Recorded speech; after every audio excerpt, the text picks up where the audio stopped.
ro'za tutgan odam 100% ro'zasi Alloh uchun bo'ladi degani. Alloh uchun bo'ladi degani. 100%. Mana ertaga saharlikka turib og'zni bekitdingizmi, iftorlikgacha ro'zani ochadigan ishni qilmadingizmi, iftorda og'izni ochdingizmi, 100% sizni ro'zangiz aniq Alloh uchun bo'ladi.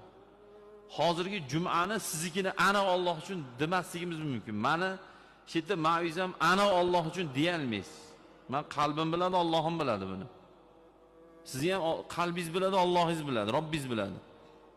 Qalbimiz bilan oradagi Allohimizdagi munosabatni Alloh biladi.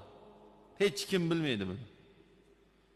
Lekin ro'za as-sawmuli va ana ajzi bihi degan Alloh. Alloh buni o'zi aytib ham qo'ygan.